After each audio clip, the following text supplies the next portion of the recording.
और अब आगे बढ़ते हुए इस वक्त की एक और बड़ी खबर का हम रुख करेंगे। कोरोना वायरस पूरी दुनिया में तेजी से पांव पसार रहा है। भारत में कोरोना वायरस के 2 पॉजिटिव केस सामने आए हैं। एक केस नई दिल्ली में है, जबकि दूसरा केस तेलंगाना में मिला है। राजधानी तक जा पहुंचा है कोरोना वायरस का कहर। आज कोरोना के 2 नए मामले सामने आए हैं। इटली और दुबई से आए शख्स पॉजिटिव पाए गए हैं और इस तरह से भारत में कोरोना के अब तक कुल 5 मामले सामने आ चुके हैं। केंद्रीय स्वास्थ्य मंत्री डॉक्टर हर्षवर्धन ने इस बात की पुष्टि की है।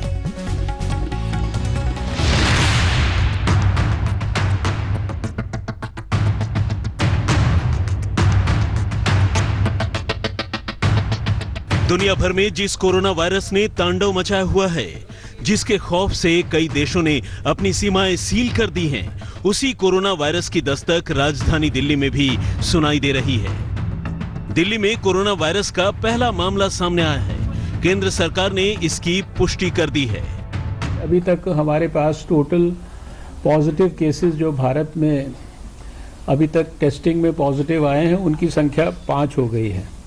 आज हमारे पास 2 और पॉजिटिव केसेस, एक केस दिल्ली में और एक केस तेलंगाना में, और जिनकी ट्रैवल हिस्ट्री है, एक की इटली से और एक की दुबई से। अब भारत में कोरोना के 2 पॉजिटिव केस सामने आए हैं। कोरोना का एक केस नई दिल्ली में, जबकि दूसरा केस तेलंगाना में। दिल्ली में जिस व्यक्ति में कोरोना वायरस पॉजिटिव पाया गया है, वो इटली की यात्रा करता रहा है, जबकि तेलंगाना के जिस शख्स में कोरोना वायरस पॉजिटिव मिला, उसने दुबई की यात्रा की थी। हालांकि दोनों मरीजों की स्थिति फिलहाल स्थिर है और उन पर नजर रखी जा रही है। चीन में कहर बरपा रहा कोरोना वायरस अब भारत में भी दस्तक दे चुका है। स्वास्थ्य मंत्रालय की माने तो ऐसे 5 पॉजिटिव केस भारत में पाए गए हैं। भारत सरकार इसके लिए लगातार काम कर रही है। प्रधानमंत्री कार्यालय और कैबिनेट सेक्रेटरी इस पर नजर बनाए हुए हैं। उनके मुताबिक भारत में इसके लिए पर्याप्त व्यवस्था की गई है और घबराने की जरूरत नहीं है। इससे पहले केरल में कोरोना वायरस के 3 मामले सामने आए थे। हालांकि अब उनकी हालत ठीक है। सरकार पूरी तरह से अलर्ट पर है। स्वास्थ्य मंत्री के मुताबिक देश के 21 एयरपोर्ट, 12 बड़े बंदरगाह और 65 छोटे बंदरगाहों पर स्क्रीनिंग का काम चल रहा है।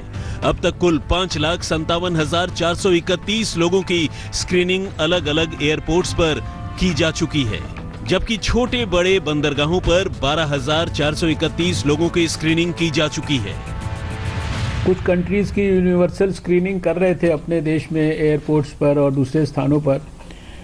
अभी हम 12 देशों से आने वाले पैसेंजर्स जो हैं, उनकी यूनिवर्सल स्क्रीनिंग कर रहे हैं। 21 एयरपोर्ट्स पर स्क्रीनिंग हो रही है, 12 मेजर सी पोर्ट्स पर स्क्रीनिंग हो रही है और 65 माइनर सी पोर्ट्स पर स्क्रीनिंग हो रही है। सामान्य एडवाइजरी के तहत लोगों को सलाह दी गई है कि चीन, इटली, ईरान, दक्षिण कोरिया और सिंगापुर में अनावश्यक कारणों से यात्रा से बचें। हालांकि चीन और ईरान में वीजा सुविधा पहले ही सस्पेंड है। आपको बता दें कि कोरोना वायरस के संक्रमण के खिलाफ अब तक कोई कारगर वैक्सीन नहीं बना है। इसलिए इस वायरस के संक्रमण से खुद को बचाना ही एकमात्र रास्ता है। WHO ने जो टिप्स दिए हैं, उसके मुताबिक इंसानों के पीछे हाथ धोकर पड़े इस वायरस को बार बार हाथ धोकर ही दूर रखा जा सकता है। इसके अलावा अगर आपके आसपास किसी को जुकाम है और वो छींक रहा है, तो उससे कम 3 फीट की दूरी बनाकर रखें। हाथ मिलाने से बचें। अच्छी तरह पका भोजन ही खाएं। और अगर आपको बुखार और जुकाम है और सांस लेने में दिक्कत हो रही है, तो फिर आप तुरंत डॉक्टर से परामर्श करें। स्वास्थ्य मंत्रालय के मुताबिक देश में घबराने जैसी कोई स्थिति नहीं है और प्रधानमंत्री कार्यालय और कैबिनेट सेक्रेटरी स्तर पर स्थिति पर लगातार नजर भी रखी जा रही है। तो खौफ की जगह जागरूक रहने और सावधानी बरतने की जरूरत है। जितेंद्र बहादुर सिंह, दिल्ली, आज तक। नमस्कार, मैं हूं अंजना ओम कश्यप। हमें उम्मीद है ये वीडियो आपको पसंद आया होगा। लेटेस्ट खबरों के लिए यूं ही देखते रहिए आज तक और इस वीडियो के पसंद आने पर लाइक, शेयर एंड सब्सक्राइब करना ना भूलें।